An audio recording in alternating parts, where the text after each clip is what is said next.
Өлкөнүн сот тутуму бир кылымды карытты. Бул система Кара-Кыргыз автономиялуу облусу менен тагдырлаш. Тарыхы 1924 жылга такалып, Кара-Кыргыз автоном облусунун облустук соту болуп түзүлгөндөн башталат.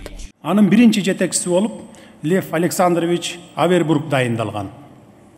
Кийинки жылдары Иманбек Текеев, Курманалы Кулумбаев, Иманалы Айдарбеков, Ян Цимдин, Абдыкадыр Абдраимов сынду чыгаан инсандар сот тутумунун өнүгүүсүнө орчундуу салымдарын кошушкан. Жаңы шартта алгачкы сотторду түзүү аракеттеринен тартып, андан кийинки кыйынчылыктарды улам жеңип, улам жаңы өзгөрүүлөрдү кабылдап, соңку мезгилдеги сот тутумун реформалоо, чыңдоо иштерине чейинки өзгөрүүлөр Кыргызстандын калыптануу жана өнүгүү тарыхы менен ажырагыс байланышта өнүккөн. Совет бийлигинин тушунда сот тутуму СССРдин жалпы укуктук системасынын алкагында калыптанган. Ал эми эгемендүүлүккө ээ болгондон кийин өз алдынча адилеттүү сот тутумун түзүү милдети коюлган. Аталган тутумдун калыптанышында ардагерлердин, судьялардын салымы зор. Биз иштеп турган мезгилде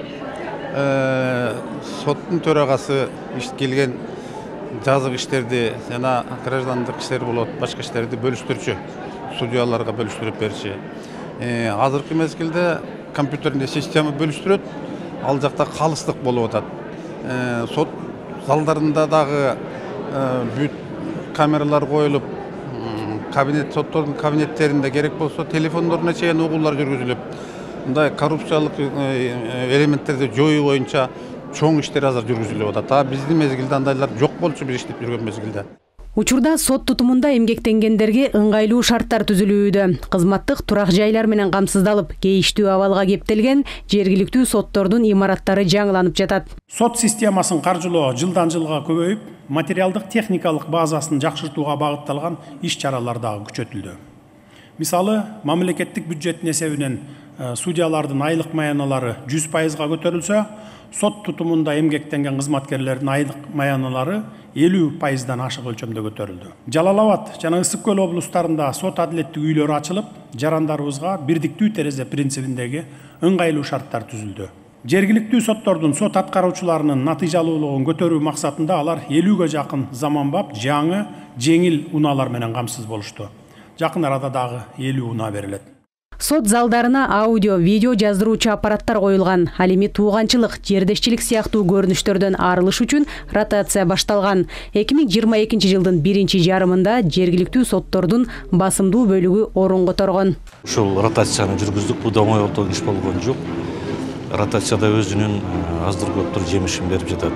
Күнөөсүз адамдардын актоо өкүмдөрү аз болсо, азыркы учурда болсо бир топко көбөйдү, актоо өкүмдөрү көбөйдү. Албетте, бу дагы жаман эмес деп ойлойм. Ошол соттордун арасында биздин баягы ыплас иштерге аралашкан сотторубуз бар. Аларды биз айоосуз кылмыш иш козготуп, кылмыш иш козгогонго макулдук берип, жумуштан да кетирип, ушундай аракеттерди кылып атабыз.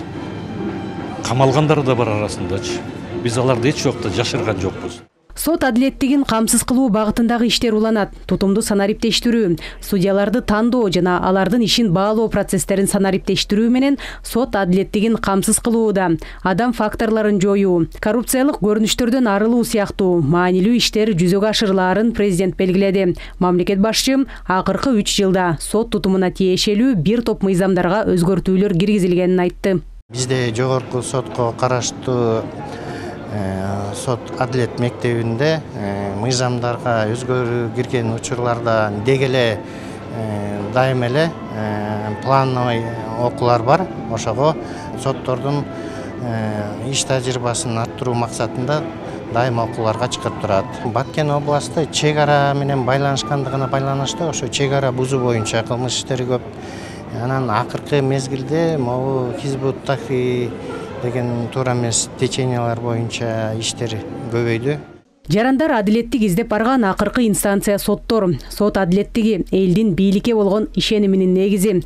Жарандардын укуктары менен эркиндигин коргоп, укуктук мамлекеттин калыптанышына баа жеткис салым кошуп жаткан өлкөнүн сот тутуму экенин президент бир катар мамлекеттердин сот системасынын жетекчилери менен жолукканда белгиледи. Биз сиздердин мамлекеттер менен көп тараптуу интеграциялык процесстерди толугу менен колдойбуз.